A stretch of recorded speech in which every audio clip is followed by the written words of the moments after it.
8 o'clock. Welcome to the program. Our first guest is standing by, and that is you, Dr. Philani Mthembu. A very good morning to you. You are the Executive Director for the Institute for Global Dialogue, and obviously, we're going to be talking about a very important issue, and that is the invasion on Ukraine by the Russians.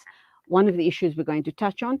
As the G7 leaders wrap up the summit, they have pledged tougher action against Russia. And I'm kind of wondering what sort of repercussions are we then going to see, because it seems that the Russian people and Vladimir Putin is a law unto himself.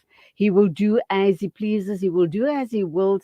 And also, what is very worrying as the G7 wraps up is the fact that the Russians are making noises about Crimea, and also warning that if there's any action towards Crimea, um, we could be seeing the start of World War III.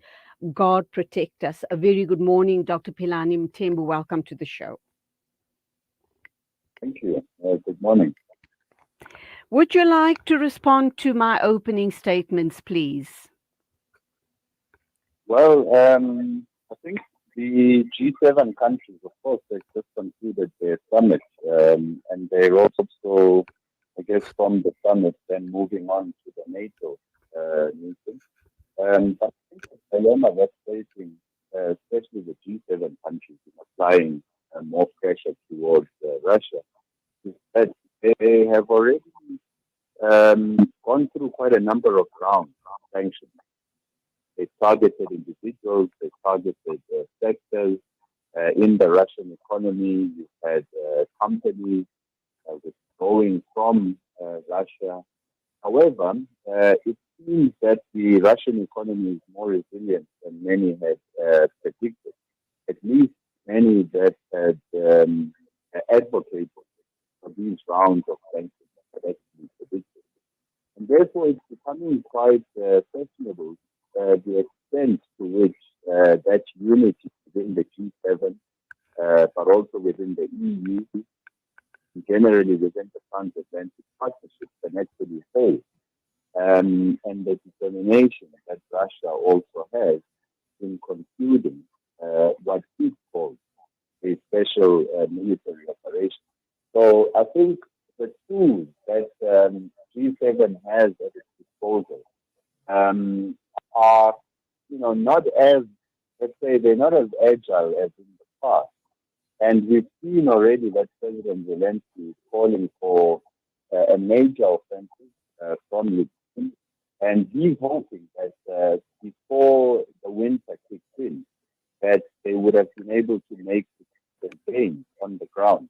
However, that is completely dependent on the type of support that Ukraine is able to actually galvanize from members of Europe and also the US. So it's becoming, I think, quite a critical, sort of time within this conflict. And the question mark remains the extent to which the tools adopted at the G7 summit will actually be able to achieve the strategic goals that NATO has set out. Okay, then the issue around the Crimean situation, how does that play into uh, possible talks that were put on the table by the G7 leaders? There's also the issue around, the fossil fuel price caps, if that would work in practice, because that was a suggestion as well. Um, so there is lots has been discussed, including food security issues all around the world. Um, are we likely to see anything more concrete coming out of all of this? Undoubtedly, it does seem that Russia seems to have everyone's backs against the wall. But before you respond to that, can we just try and connect you on a more stable line? Because I'm losing you as you speak. So we'll go for a quick short ad break while we try and get you on a more stable line, or if you could just move around a little there so that I can hear you clearly. But let's just take a short break. As some look forward to the blessings and beauty of winter, the less fortunate in South Africa are preparing for the harsh realities that this season may bring. Africa Muslims agencies on the ground distributing blankets, clothing, and other essentials to thousands across the country. Sponsor a winter warmth pack for 280 rands. Call Africa Muslims Agency now on 011 834 8685. Spread warmth this winter with Africa Muslims Agency.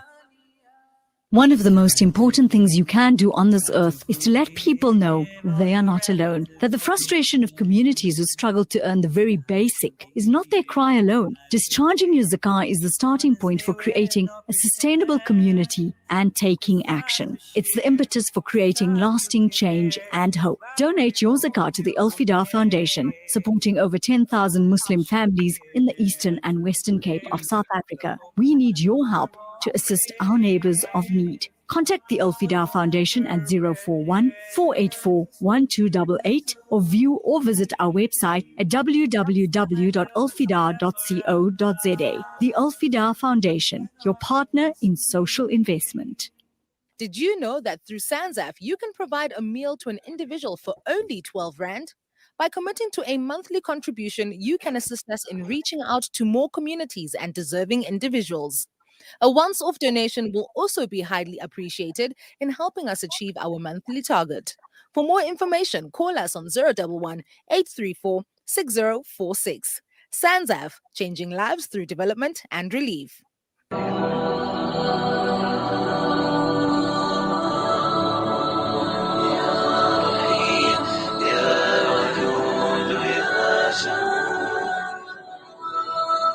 لبيك اللهم لبيك لبيك لا شريك لك لبيك إن الحمد والنعمة لك والملك لا شريك لك لبيك لبيك اللهم لبيك لبيك لا شريك لك لبيك إن الحمد والنعمة لك والملك لا شريك لك لبيك لبيك اللهم لبيك لبيك لا شريك لك لبيك إن الحمد والنعمة لك والملك. Rejuvenating media day by day.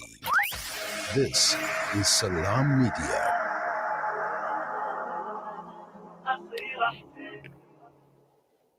17 after 8 o'clock, we have reconnected with Dr. Philani Mthembu. He is the Executive Director, Institute for Global Dialogue. We are looking at the wrap-up of the G7 Leaders Summit, and if anything concrete has in fact come out of it, and the type of support that the G7 leaders have pledged to the Ukraine. And then the other very important issue we do want to touch on is food security issues all around the world.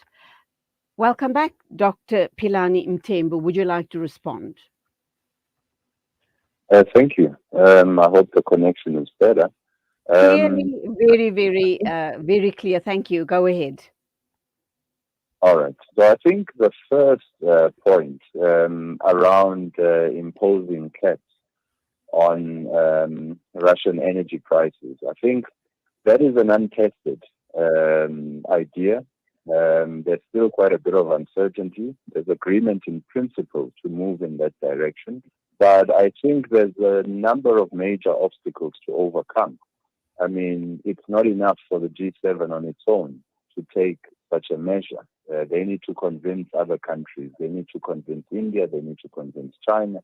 They need to convince a whole host of countries that are getting their energy resources from Russia. And that remains an open question mark, whether they will be able to actually get those countries on board with that proposal.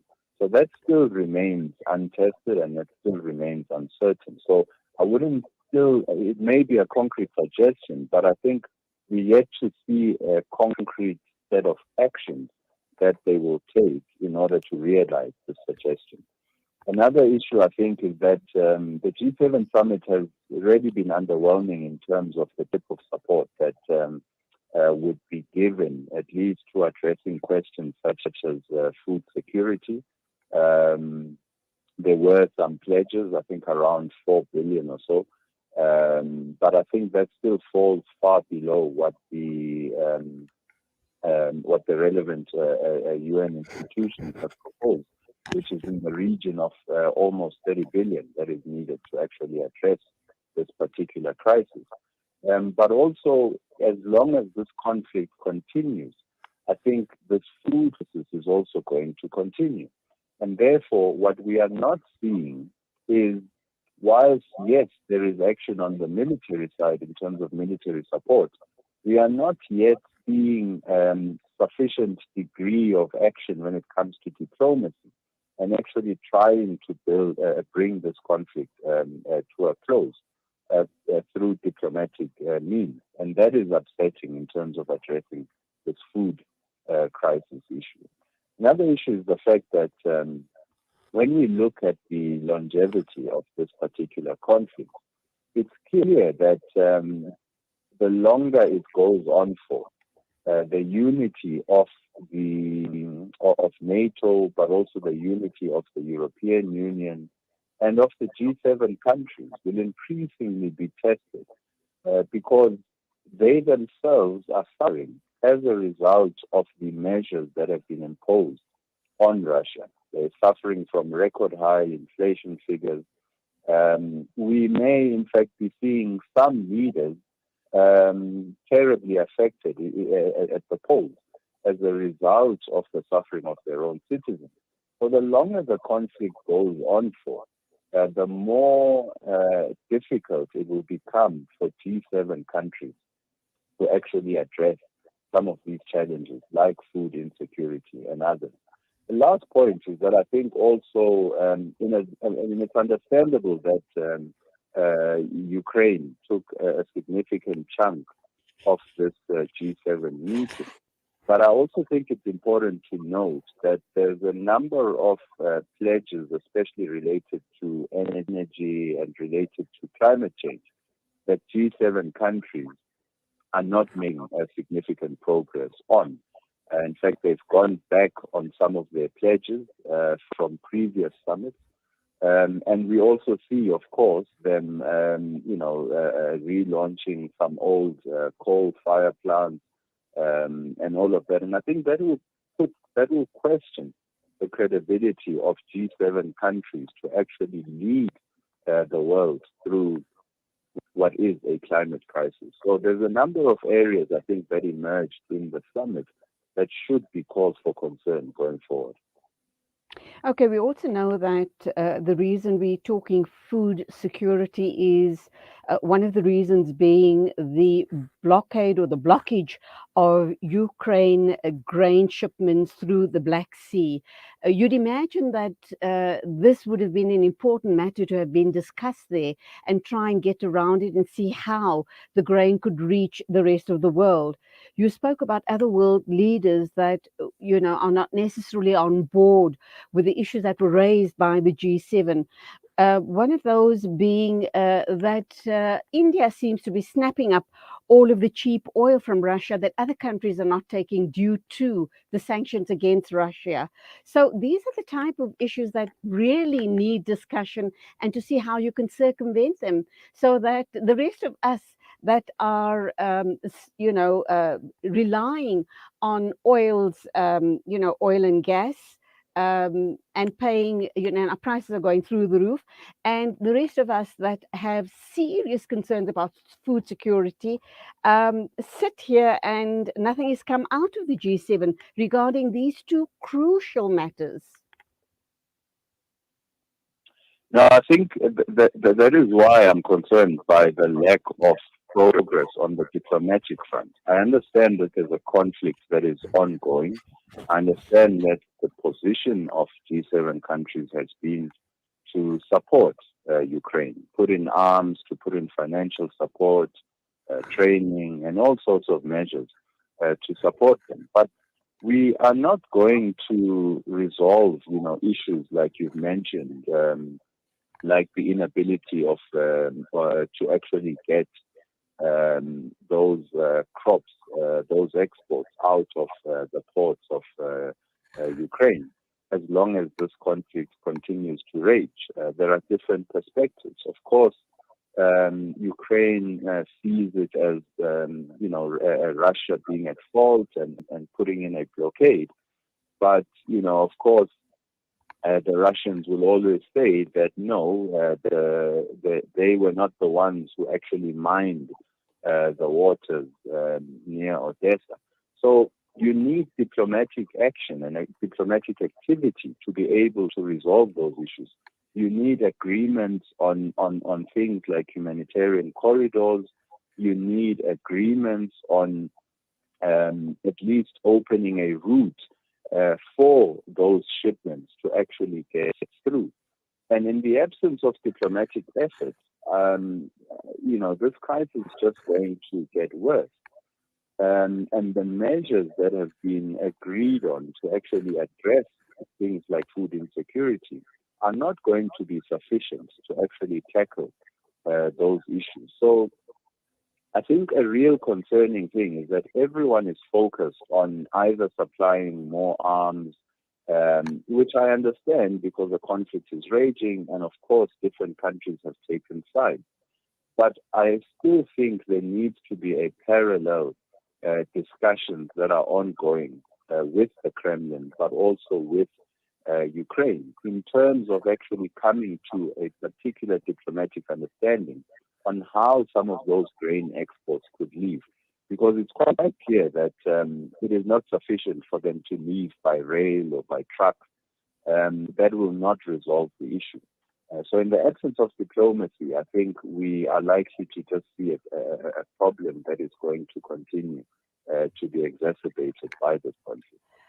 Okay, then my final question would be the statement that was made by Russia's Medvedev.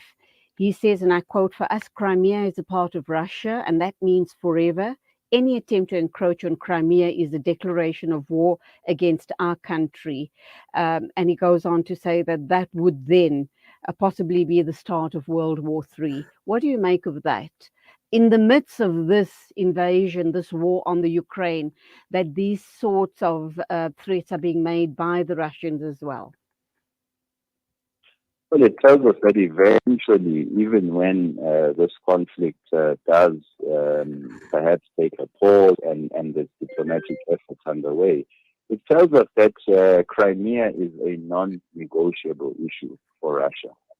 In as much as Ukraine still wants to retake Crimea and to reincorporate it into Ukraine. But I think those statements just confirm that for Russia, this is a non-negotiable issue. And any effort to even try to retake Crimea will lead to an escalation of this particular conflict, especially if those efforts are undertaken using Western weapons that have been supplied by G7 countries and NATO countries. And I think that has been made very clear by Moscow. Okay, and that's where we will leave it. Thank you indeed for your thoughts on this very, very serious matter. Dr. Philani Mthembu, Executive Director at the Institute for Global Dialogue. Go well. It is exactly 28 after 8. This is News and Views on Salam Media.